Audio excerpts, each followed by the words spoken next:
All right, good morning. Hello. It is time for books number 10 or number 11 through 20 of my goal of 100 books in 2021.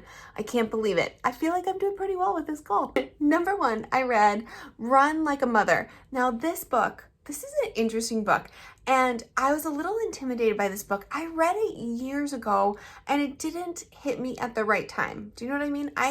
It's a book all about running, and especially running while you're a mom and how you can fit running into your life. And it's written by these marathoners, fantastic runners. And I was like, I'm not a runner. But now I am years later, though I am not fast and I don't run like marathons, I just run 5 and 10Ks. I feel like I have finally accepted that I am a runner, and I really enjoyed this book. It has like training ideas, it has like fun stories from moms, it has practical tips of like how to fit running into your life, and it just kind of made me realize, I really love running. I will probably never run a marathon. I don't really have that ambition, but I really enjoy running. So it was just fun to read about a hobby that I enjoy. All right, number 2 book is of this month, number 12, is Anne of Green Gables. Now, this is a classic. I read this as a child. I found it on Audible. Now, I do a lot of my reading on Audible. This was an Audible classic where they took a classic story and had someone read it in like it's almost like listening to a play. And it was Rachel McAdams, the actress. So I really enjoyed her reading of the book. And I really enjoyed rereading this book from the lens of a parent. Whereas before when I read it kind of from the lens of Anne, the child. So I really recommend rereading books that you enjoyed as a child, as an adult. It's still valid reading. It's not like cheating to read a young adult book. So I loved it. Go check out that Audible version of Anne of Green Gables. It was really good. Number 13, this was an Audible original. So it's only released on Audible. It's like a shorter version of this was a memoir, and it's called Climbing with Molly. And it's about a really sweet story of a dad and his daughter and how they really connected over her passion, which is rock climbing. And it was cool to hear the dad kind of become the learner role and the daughter become the teacher. Oh, it was such a sweet story. And it was short. It was like maybe only 4 or 5 hours on Audible, which is really short for an Audible story. Loved it. So the next book I read was called The Optimistic Child. And this was like heavy reading. This is almost like a textbook. I was researching what are some important books for educators to read in 2021, and this book kept coming up on lists. It's not a new book. It's a really interesting book. Let me read you the subtitle of this book. The subtitle is A Proven Program to Safeguard Children Against Depression and Build Lifelong Resilience. Can you see why this is probably on all the lists after 2020? We have to fight against the declining mental health of ourselves and our kids. 2020 was a hard year. So this book was so timely. It really talked about how as parents, we need to teach our kids specific strategies to deal with fighting depression and anxiety. And if you're a believer, it was really interesting to see a lot of these strategies are like scriptural, like they were research based and secular, but they back up things in the Bible. Like the Bible says, we need to catch our thoughts. So that was really interesting. Really interesting to see both sides. And if you're a parent or an educator, I really would recommend reading this book because our kids have been through a lot in 2020 and we need to be able to help them process all of that and deal with it and become stronger and not let it just eat them alive. So that's a really, really important book, I thought. So another book I read this month is called On Looking. And it was a woman she's a writer in New York City, and she walks this block around her house. And she decided to take that same walk with 11 different experts. An expert is a loose term. One of the different walks was with a naturalist who pointed out like all the different greenery and plants. I loved that chapter. Another one was with a geologist who pointed out all the different rock types that he saw on her walk. Another one was she called her son, she has a toddler, so she did the walk looking at the walk from his perspective, which was really interesting. She did a walk with a physical therapist, and as they walked, they looked at the gait, like the way people on her walk walked. It was just so interesting, and it's really a fun book for me because I love to walk my neighborhood, and it really showed me like how to look at my boring walk that I've done so many times, how to look at it with fresh eyes. So it's a really interesting concept.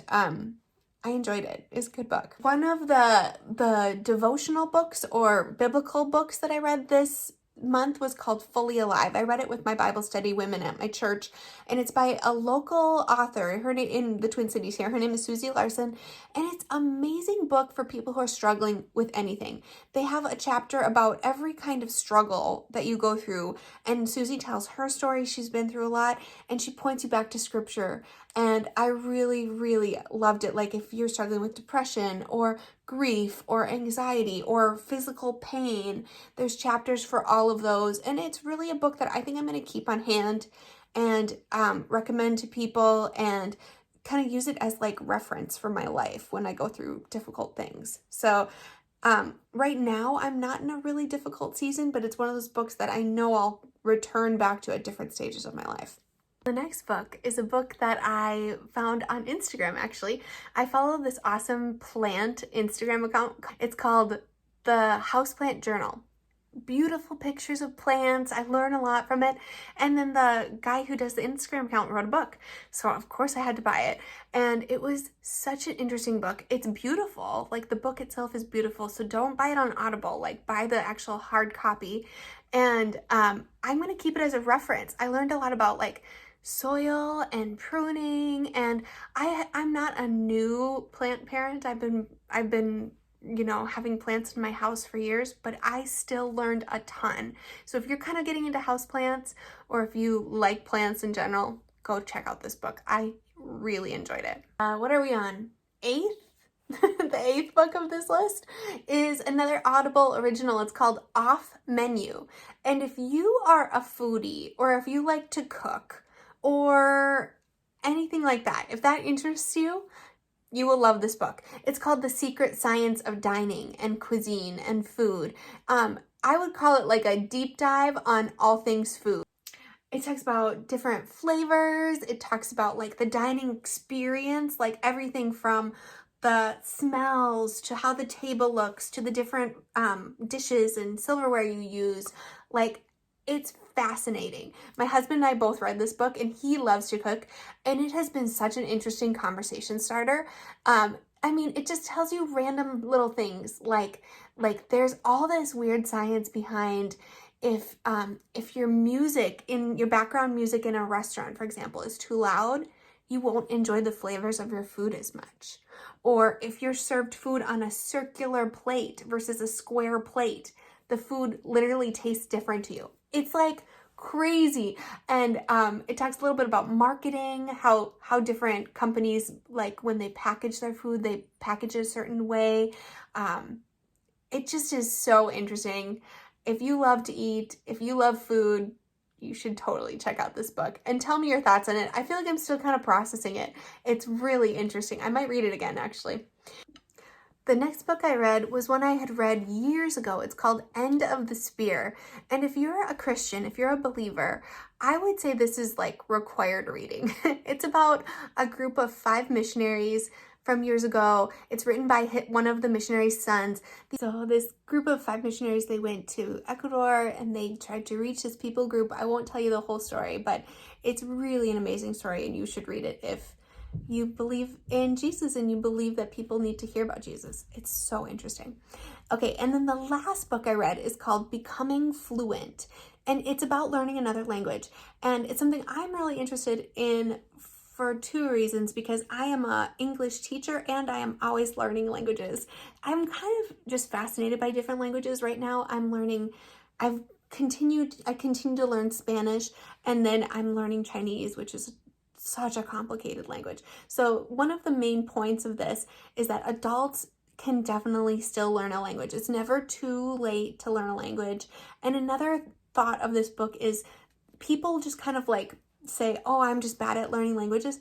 Basically, it's saying anyone can learn a language. It's not people with like higher intelligence, and it gives some really great strategies for learning how to speak fluently in a new language.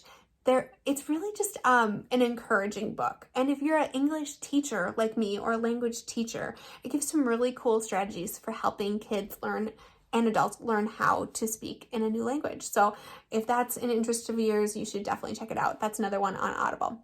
So those are my 10 books for this month. It took me a little longer to get through these 10 books because I started about 3 or 4 different books I started and I abandoned them. So I'm not going to share the ones that I abandoned because some of them are just like I abandoned them because they're boring or I didn't feel comfortable sharing about them.